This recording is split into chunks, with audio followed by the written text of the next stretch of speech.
BJP अभी और घबराएगी, इसलिए घबराएगी क्योंकि पीडीए का हक और अधिकार छीने इन्होंने। नमस्कार, मैं हूं अक्षय और आप देख रहे हैं नेशनल संवाद। बीजेपी अभी और डरेगी क्योंकि बीजेपी ने पीडीए के साथ धोखा किया है।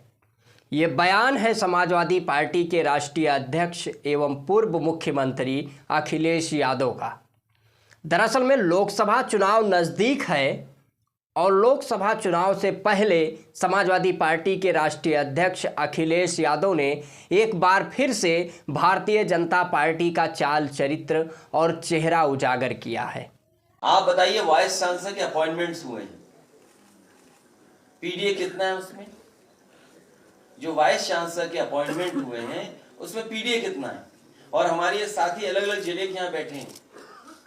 कभी गवर्नर हाउस से ये सवाल उठता था कि कौन पोस्ट हुआ है, कितने पोस्ट हुए हैं। कई जिले ऐसे हैं जिनमें एक भी पीडीए का अधिकारी कभी पोस्ट नहीं हुआ टॉप पोस्ट में। कई जिले ऐसे हैं जिसमें पीडीए का बड़ी पोस्टिंग पाया ही नहीं।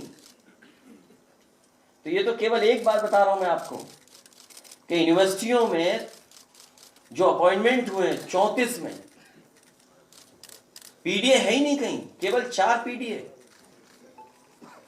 और उन्होंने जिनको अपॉइंट किया है, अगर वाइस चांसलर अपॉइंट हो गए तो उन्होंने किसको अपॉइंट किया है, उसकी सूची सरकार नहीं दे रही है। विश्वविद्यालयों में कुलपतियों की नियुक्ति हुई है, उसमें पीडीए कितने हैं इसकी सूची सरकार नहीं दे रही है। ये केवल एक संस्थान की बात है, लेकिन विभिन्न संस्थानों में, चाहे विश्वविद्यालयों में हो, न्यायालयों में हो, चाहे प्रशासनिक सेवाओं में हो या विभिन्न क्षेत्रों में, पीडीए कितना है, पीडीए का प्रतिनिधित्व कितना है, ये भारतीय जनता पार्टी नहीं बताना चाहती है। देश में ओबीसी एससी एसटी की संख्या कितनी है, ये भी भारतीय जनता पार्टी नहीं बताना चाहती है। दरअसल में समाजवादी पार्टी के राष्ट्रीय अध्यक्ष ने कहा है कि ये कुलपतियों की नियुक्ति केवल एक संस्था की मैं बात कर रहा हूं, लेकिन जिस कुलपति को नियुक्त किया गया है वो कुलपति और कितने लोगों को की नियुक्ति किया होगा, इसकी भी डाटा गवर्नमेंट नहीं दे रही है। और यही हाल सभी संस्थानों का है, सभी सेक्टरों का है, विभिन्न क्षेत्रों का है। इसीलिए बेहद जरूरी है जाति आधारित जनगणना।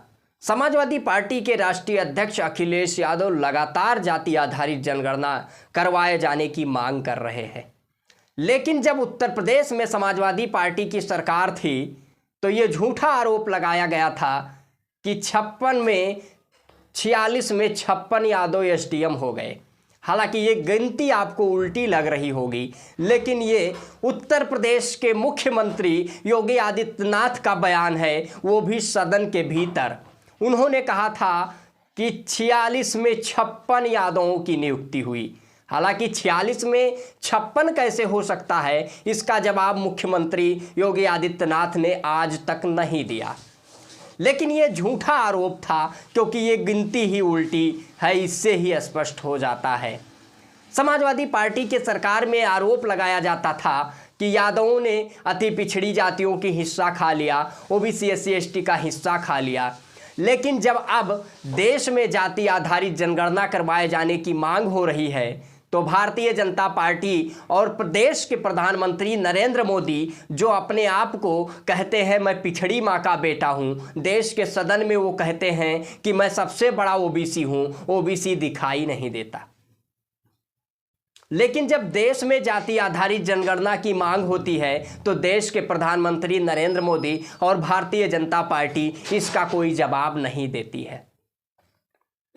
दरअसल में देश प्रधानमंत्री नरेंद्र मोदी अपने आप को पिछड़ी माँ का बेटा तो बताते हैं, लेकिन जब देश में जाति गिनने की बात आती है तो वो कहते हैं कि देश में केवल 2 ही जातियाँ हैं, एक अमीर एक गरीब।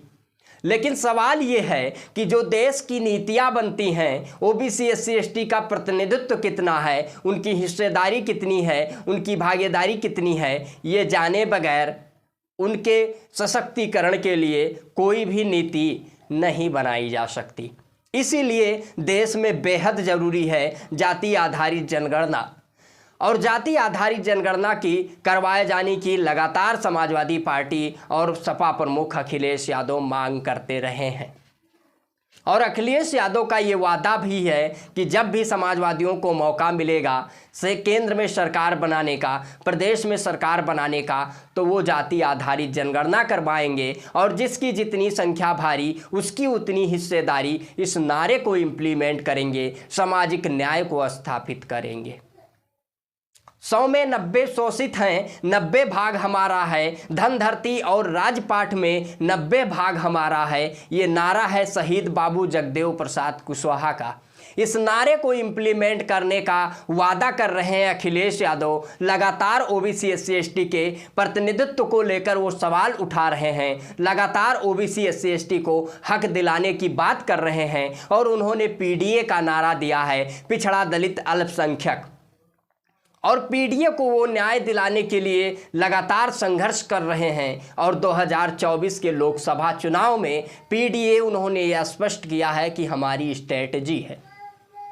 इंडिया अलायंस है लेकिन पीडीए स्ट्रेटजी है। और अखिलेश यादव लगातार भारतीय जनता पार्टी के आरक्षण विरोधी नीतियों का पर्दाफाश कर रहे हैं। ओबीसी एससी एसटी एक दिखावी खोखला दावा करती है बीजेपी कि सबका साथ, सबका विकास, सबका विश्वास। उस दावे की जो सच्चाई है उसका पर्दाफाश कर रहे हैं अखिलेश यादव। लगातार जिस तरीके से वो सामाजिक न्याय की बात कर रहे हैं, सामाजिक न्याय के प्रति संवेदनशील हैं, ओबीसी एससी एसटी के प्रतिनिधित्व की बात कर रहे हैं, इससे कहीं ना कहीं यह स्पष्ट हो जाता है कि सामाजिक न्याय के प्रति संवेदनशीलता अखिलेश यादव वर्तमान में बहुजन नायक के रूप में उभर रहे हैं। इस विषय पर आप सभी लोगों की क्या प्रतिक्रिया है? आप अपनी प्रतिक्रिया कमेंट बॉक्स के माध्यम से अवश्य दें। यदि वीडियो को यूट्यूब चैनल पर देख रहे हैं तो चैनल को सब्सक्राइब करें, वीडियो को फेसबुक पेज पर देख रहे हैं तो पेज को फॉलो करें।